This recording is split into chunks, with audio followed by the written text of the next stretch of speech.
Hey guys, I'm Zach Woods, and this is my zombie project video. We've primarily looked at two types of zombies in this class. The first being the voodoo zombies. They originally started in Haiti as fictional, reanimated human, brought back to life generally by witchcraft.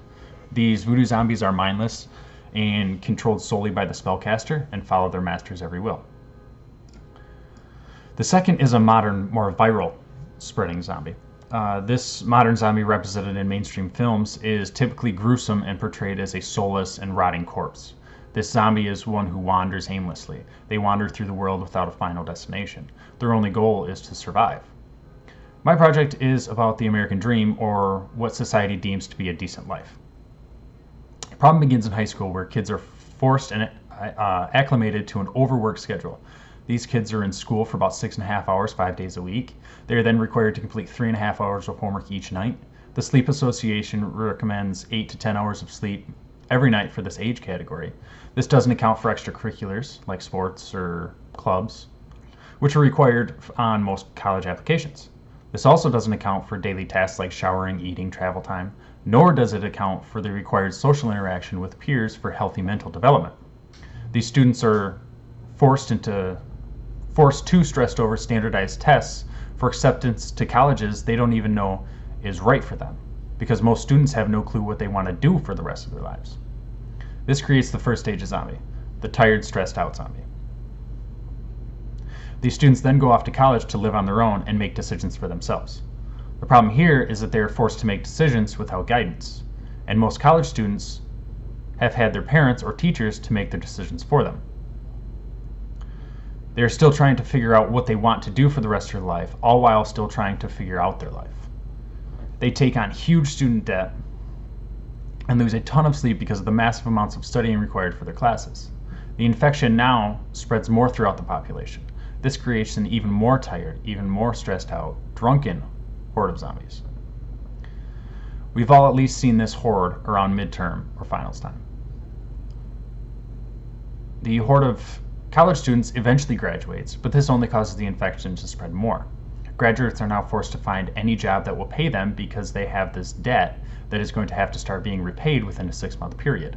This leaves little time for salary negotiation. The average American, according to statistics, in 2017 will pay $200,000 for a home. The average student debt is $37,000. This does not account for other things like transportation. The median income in the United States is $31,000. This leaves very little left over at the end of the month. This leads to mindless hordes of zombies seeking instant gratification through cell phone use, fast food, materialistic tendencies, marital affairs, and drug and alcohol abuse. All this while we must somehow deal with global issues like population, overpopulation, pollution, deforestation, overfishing, and climate change.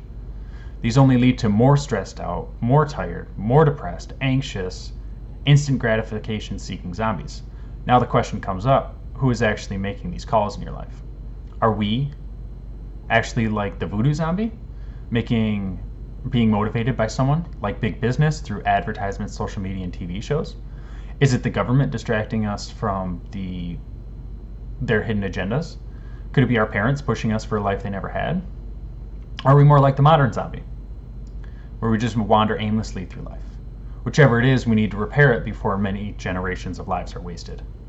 The overkill solution can be accomplished through the use of government funding. They could implement a free or actually affordable healthcare system. They could provide a free college education or provide the first 2 years worth of credits at community college for free. The country could adapt shorter work weeks. This would allow people to travel more, productivity would increase, and lead to an overall less stress-driven society. But these implementations would come at a higher tax for the citizens, and I'm unsure the benefits would outweigh the costs. Things we could do for ourselves is to reduce our debt by attending community college prior to entering a university. This would help with the reduction in debt and overall stress. A technical trade or skilled trades career would help alleviate the stresses involved in the college debt as well. These jobs are proven to be in very high demand, and these types of schooling are either paid for by the company you work for, or can be paid with the livable wages earned while the training is happening. We need to seek help with our depression and anxiety and get through psychological services. We need to appreciate the things that actually matter in life.